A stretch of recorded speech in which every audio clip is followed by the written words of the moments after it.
Hey, There we go, Alex. Welcome back. Always good to see you, sir. Okay, so to start us off, yes. I have a question from the anonymous Okay. for you. Sounds dangerous. Good. Okay, they said, let me go ahead. He said, you know, we're in a big sports town right now. Can you give us your best bet for sports today? Oh gosh, I know the source, I think. Yeah, sure. My best bet for today. Well, the Chiefs are going to win. I like the over in the Lions game. Okay. There you go. All right, now I'm not responsible. You're not responsible for anyone losing, but that is your best bet. All right, so now on to our real questions. Sorry, the door was right there. He came right on in. So let's go back to the very beginning, sir, and talk about your acting journey. All right. Tell me all about it. How did this crazy journey start for you? I was 5 years old, and my neighbor from down the street did commercials, and I saw her on TV, someone that I knew in person. I thought that was really cool. We wanted to just maybe do a commercial, so I started going on auditions in New York City. Got a manager, went to her manager, and started auditioning for things, did a couple commercials. I did some print work, I did a few commercials, and Child's Play was one of the first film auditions that I got ever. And I booked the role, and the rest is history, so they say. 36 years of traumatic history. Before we get to the Child's Play questions, I was looking at your filmography. Am I what? Your filmography. No. And there were a few things on there which I haven't seen, but I'm super curious about, wondering if we could talk about. Yeah, let's talk about my terrible movies. I can't wait. Just because they're terrible does not mean they're not great. That's true. Okay. World, I suppose, yeah. Yeah, so let's talk. Can you tell us about Dead Country 2008? No, I don't remember a thing about it. How about House Guest Massacre? I wrote that. I got hired to write that script. So I wrote it, and then they kind of convinced me to act in it. There were local people in Florida, and we made it in maybe 10 days for about $500. Wow. Yeah. Wow. So were you? And it shows. What? And it shows. Oh gosh. But I mean, 10 days. That's a short. It was fun. It was actually a really fun experience to take a film from start to finish. Yeah. Not an easy thing to accomplish, whether you have money for it or not. So yeah, it was a little challenging, but we had a good time with it. Did you have anything to do with the post-production of it? I did all the sound work for it. I own a recording studio. I'm an audio engineer, sound engineer, producer. I've done sound for like maybe 6 features, a bunch of shorts. Yeah. So, do you know where we might be able to find this movie? Because I couldn't. I plead the fifth on that. Whoa! Now I actually don't know. now I'm on a mission. Yeah. Trying to find this movie. Good luck. Okay. Last but not least, 2019, The Dark Military. It's very I interesting. don't remember too much about that. I filmed. I'm asking you weird questions, guys. Don't worry. I filmed a scene in a hotel room at a convention on that one. That one I know is on Tubi, so we can check that one out. Okay. He's like, please don't. Okay. I don't know. Maybe it's great. We will find out, right? Okay, so Chucky obviously made a comeback, and you got to make a comeback as Andy in the last 2 films and then in the show. Can you elaborate on what it felt like to reprise this role after so many years? Yeah. Well, So going from part 2 to part 3, they recast Andy with a different actor, and they wanted the character to get older and have a female interest and go to military school and stuff. I was only 10 at the time. It was a really tough pill to swallow as a 10-year-old. And I kind of subsequently left acting like a couple years later. And then I watched 3 come out, and Bride and Seed, and another maybe 6 years after Seed, I reconnected with Don. And we hit it off really, really well, just like we did when I was young. And he knew that I would, be honored and grateful, and but I wasn't really in the business. I didn't have an agent, I didn't have a manager, I didn't have any experience over the last 20-something years. And Don still had faith that I could do it. So it was one day, Curse of Chucky was one day in Toronto. I had to keep it, Winnipeg. And I had to keep it a secret for like a year. It was a post-credit scene, and it was like... It was actually supposed to be the last scene of the film. But someone in the upper echelon of NBC didn't want us to murder Alice, which was supposed to happen. So things got changed, and they moved my scene to after the credits. Yeah, which is fine. That was fun. I thought that was great. Unfortunately, then they only put it on the unrated version, and then they put the normal version on Netflix. So, foiled again by Chucky. But it was such a treat to see that. And then you had a much bigger part in the next one. Yeah, Cult was really, really fun. Also in Winnipeg, freezing cold, like 25 below zero type of cold. So it was a tough shoot, but really, really fun. I had some fun stuff to do in that one. And Andy kind of had his badass revengeful moments. So that was cool to play. It was great when you see what happened to Chucky. You're holding him hostage. Yeah, he got me back for that one, I guess. Yes. Yeah. You played a dangerous game, sir. It's typical. And then you went on to the show, and again had a much bigger role. You just grew from that. So, what was that like? To really be immersed back into that character? The show was incredibly fun to film. It was a much longer experience, many months, entire summers in Toronto, dinners with Jennifer Tilly and the family. It was a really fun experience. I don't act often, so it was a bit overwhelming at times, but we had a really, really great time. And we were super proud of the show from the first season. Second is actually my favorite. And then the third just felt like a fever dream. You filmed that during COVID, right? The first one was during COVID, or the second one? The first one was during COVID, yeah. When we got to Toronto, a lot of places still weren't even open yet. Yeah. What were some of the biggest challenges in filming in that crazy time? Masks, not just masks, but because you have makeup on, so it's got to be like a shield. Wearing shields, taking 3 COVID tests a week, even if you weren't working that day or that week.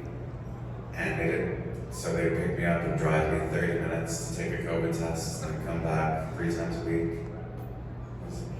And that was Canada, so they had quarantine law, right? Yeah, that was the other part, yeah. When I got there, I had to spend 14 days in a hotel room, apartment, sort of, and I wasn't allowed to leave the room.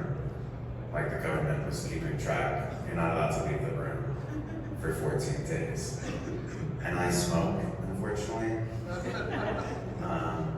So I got in trouble for smoking on the balcony, which is ridiculous. What else was I supposed to do? You're outside. Yeah. They kicked me out of that place. after a week. And it was the best thing to ever happen because I went to a place that I loved much, much more with a huge balcony. And you were able to smoke on the It didn't work out, but I was really pissed that day. You were able to smoke on the new balcony? Yeah, it was a massive wraparound balcony. Yeah. So can you go back now, back to your childhood, back to baby Alex, talk about your audition for the original Child's Play. Yeah, I auditioned in New York. I got a call back in New York. Then I got another call back to fly to LA and audition against a couple of other kids. And so my mother recently corrected me a little bit on this. I went into the audition and everybody was there, all the producers, you know, a whole room full of people. And I got to that line in the audition, and Maggie's a real bitch, got what she deserved. And I didn't want to say that, so I said I forgot the lines, and we started over. And then I got up, and after I refused to say it again, I got up and ran out and locked myself in the bathroom. And then my mother came in and told her what was going on, and she went back and told them. Then she came in with me. They thought when I said I didn't know the lines, and they believed it. So I guess they thought my acting skills were, my lying was impressive. I was made for the business, I guess. Yeah, so there's also, I guess, a bit of innocence about me that was, you know, perfect to juxtapose this menacing doll. So I go off of that. Do you remember the first scene that you shot, or is it also fever dream because you were so young? Yeah, I don't remember that work. I know that we shot in Chicago first. All the exterior scenes were in Chicago. All the interior scenes were in Los Angeles for the first film. And we shot in Chicago first. That was another freezing cold winter. So yeah. I don't remember what the first thing we shot was. Don might know. You could maybe find out now. Yeah. No, that's good. My mom might know, actually. Yeah. Do you have the most memorable scene that you shot in either the first or the second? That asylum scene, the breaking down crying scene, unfortunately was more memorable to me than I like. But A little traumatizing on PTSD? a little bit, maybe. But also, if there was any acclaim that I received from that film, I got nominated for a Saturn Award for Best Juvenile Performance.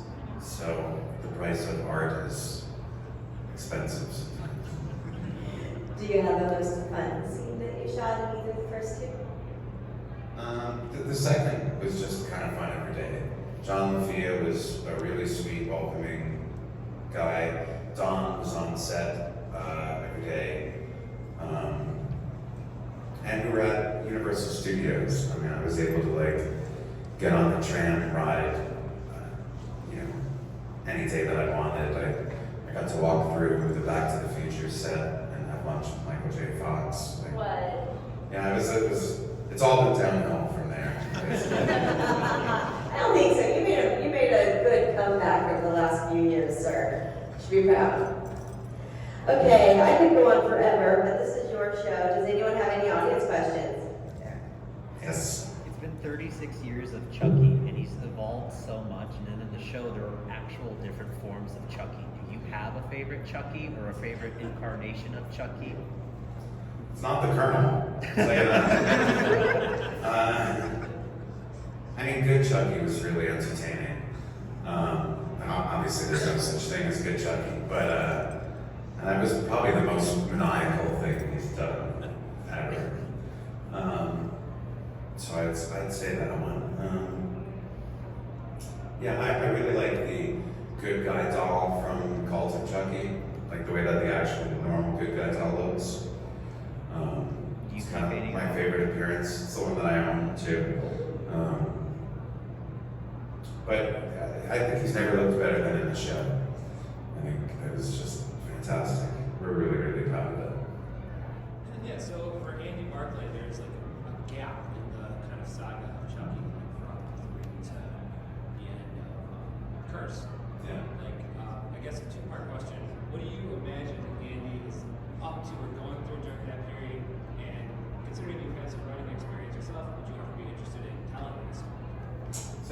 I missed the last part. What was that? So, would you ever be interested in telling that story? Like, kind Oh, of yeah. So for the most part, because I'm so, because I've got 36 years of being impressed by everything Don does, I try not to fill in those gaps.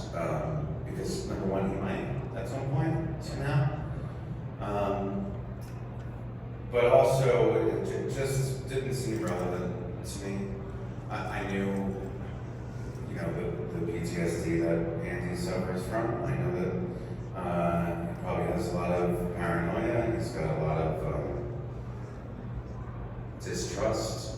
And I basically took where I left off in part 2 into the character. So even though he's into guns and shit, I didn't really feed off. I've seen part 3, but I didn't include anything that Justin did in what I wanted to do with it. So no, for me, I don't really try to fill that in. I like just very broad concepts of where it was. Yes. So I know you talked about loving audio, Yeah. and you do like sound, music, and stuff. What's your favorite genres of music that you play with? Well, I've worked with everything. I've worked with, you know, female vocalists, singer-songwriter types, bands, rappers, metal. So I don't know, I'm a rock fan. I'm an electronic rock in particular. So some of the bands that I've worked with, I've had the most fun experience with, like rock bands. Do you play instruments? I play piano, yeah, and I play buttons on my computer, synthesizers and stuff, yeah. I have music, and I put out like 5 songs last year. If you just go to Instagram and then go to my link tree, and then go to my YouTube page. What inspired you to get a studio and take this route? Like, were you always into music and mixing? I was always a huge music fan. Yeah. Yeah, massive. So yeah, in like the late 90s, I was kind of a raver kid, and I would go to raves, and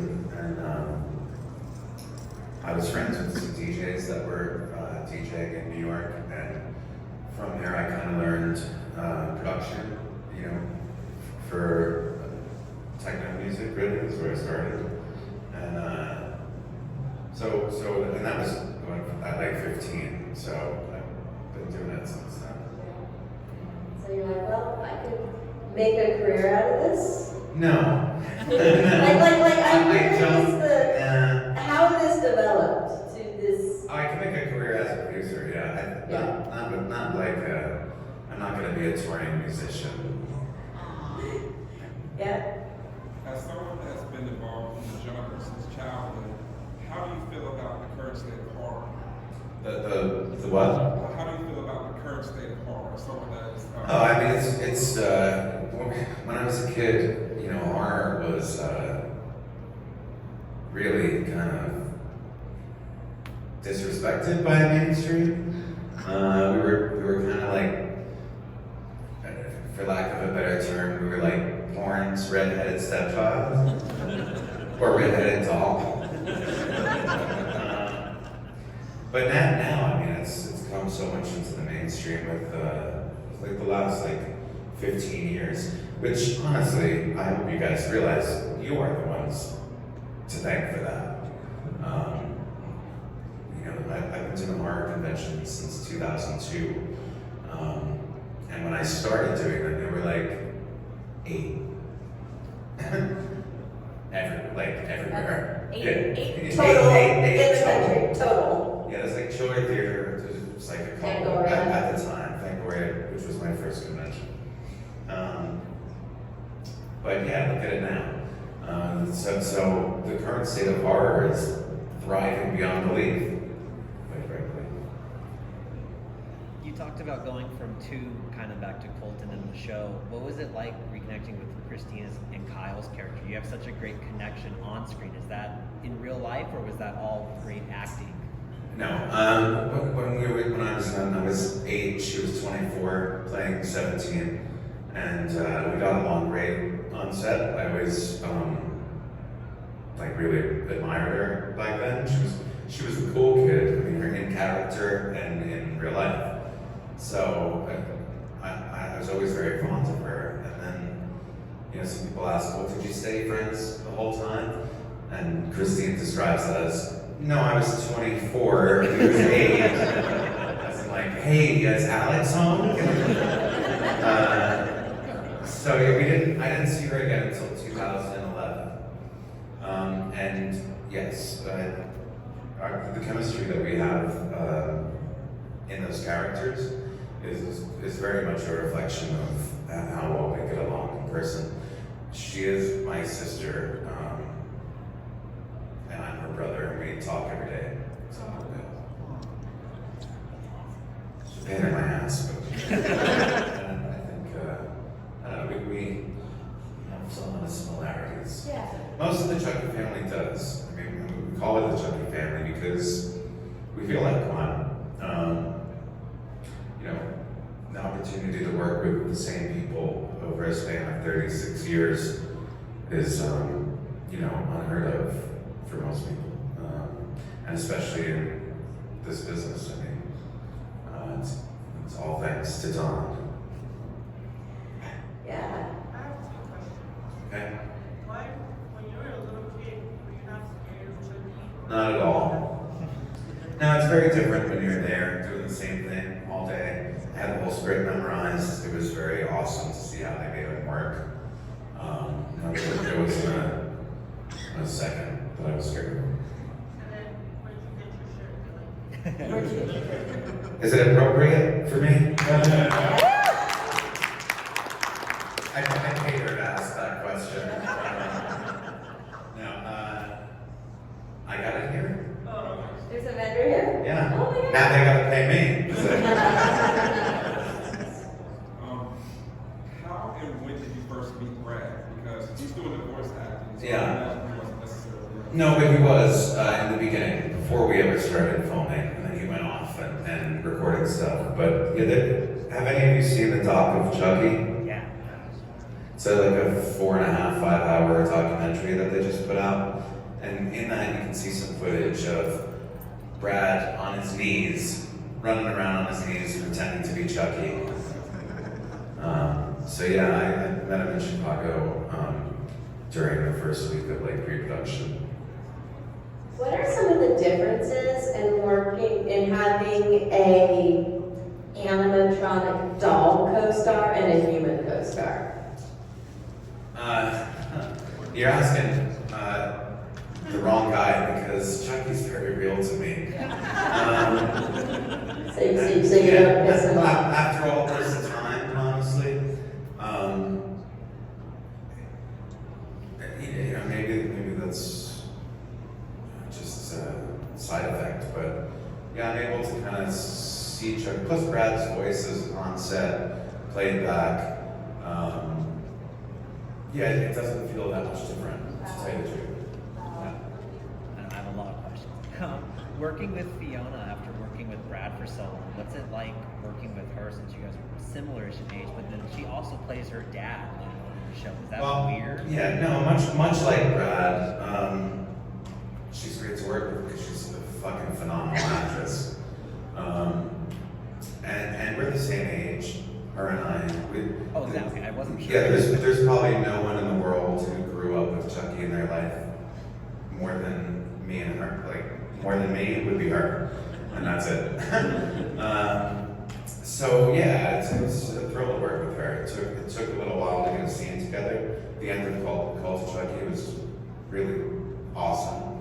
When I filmed Curse, she wasn't there. I had met her, I think, once before, but I actually met her when we were kids too, that I don't remember, neither did she. But yeah, working with her was spectacular. And the day that she was, or the week basically that she was in those prosthetics as Charles Lee Ray, That was really freaky. She's intensely freaky. Yeah. And she was walking outside, and she just had a different walk about her. You know, she's spectacular. Anyone in the back or on the side that I missed? Yeah.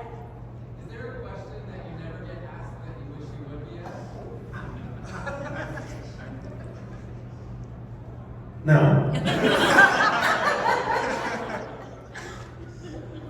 Anyone else?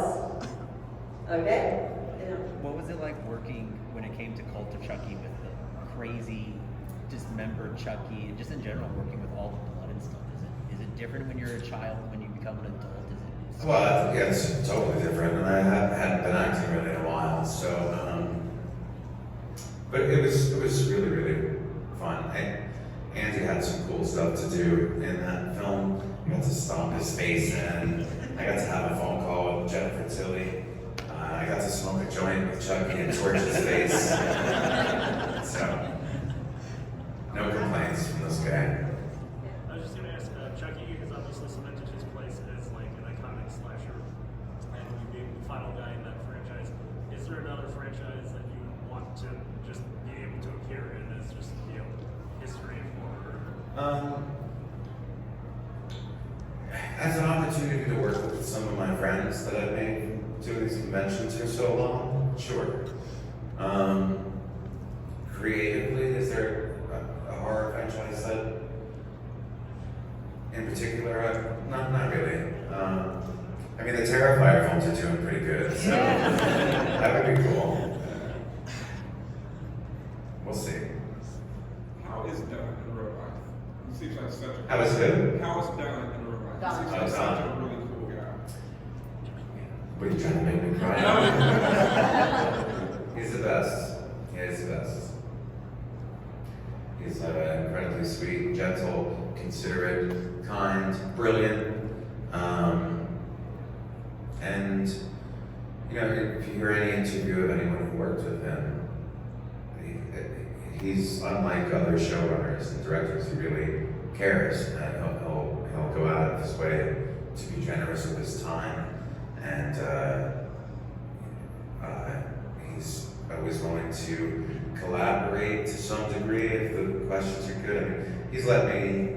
He knows how much I enjoy writing. I've been writing like my whole life. I thought he was the coolest thing that he was a writer when I met him as a kid. He knows, and he said to me, I know this thing is as important to you as it is to me. So that gives me an idea. So a lot of years had passed between part 1 and 2 and then the movies, your movies.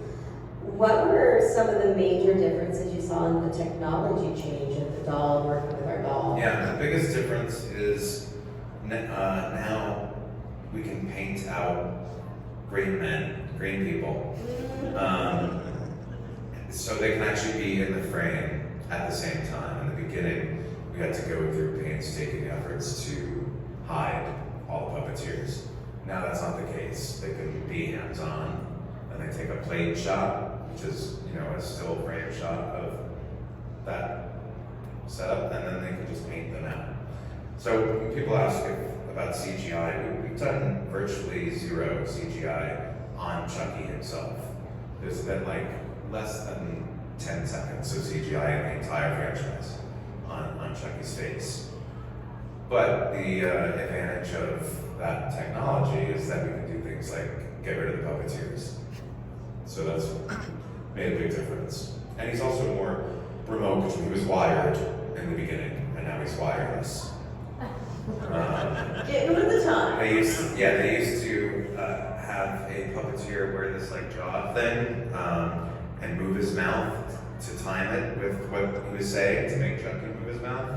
And now they can program the dialogue into his mouth, so you can just move it and say it. So it's pretty cool stuff.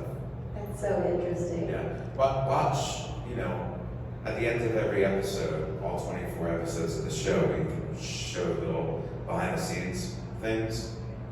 If you go back and watch some of those on YouTube, you'll learn a lot about how we did it. when I had first met you a while back, Chucky hadn't officially been canceled. Compared to movies, what's the feeling when there's a show that has a story that's still going and you're forced to kind of end it? Well, I mean, yeah, we're all disappointed by it, but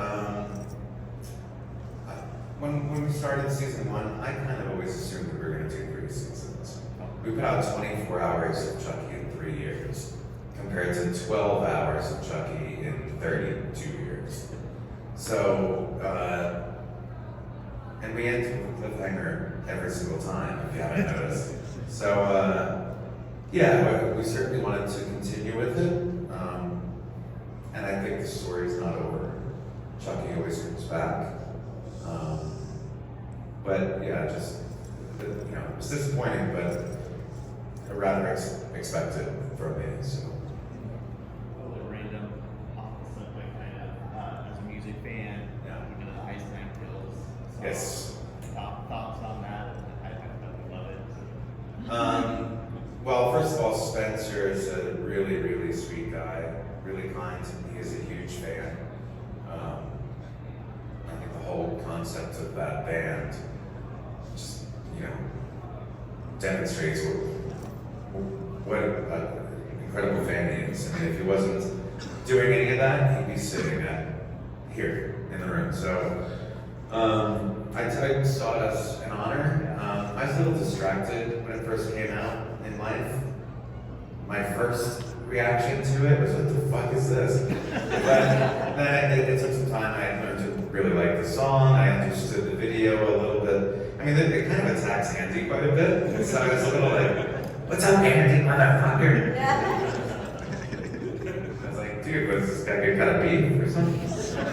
But that's not the case. No, it's, yeah, I wanted to see him live and getting to meet him changed my thoughts on it. I got to look at it from different eyes and analyze it better. I certainly appreciate it. Anyone else on here? Last call before I wrap it up. I will be at my table, which is right on the other side of the door, but don't go through that door. And if you didn't ask a question, you just come by and you can ask me one there. I got one more for you. Okay. So, you have so much more experience now in life, in acting, no matter what you think. You're getting old, Alex. You're fantastic, okay? Do you have any advice you would give, like the 7 and 8-year-old you, going into this?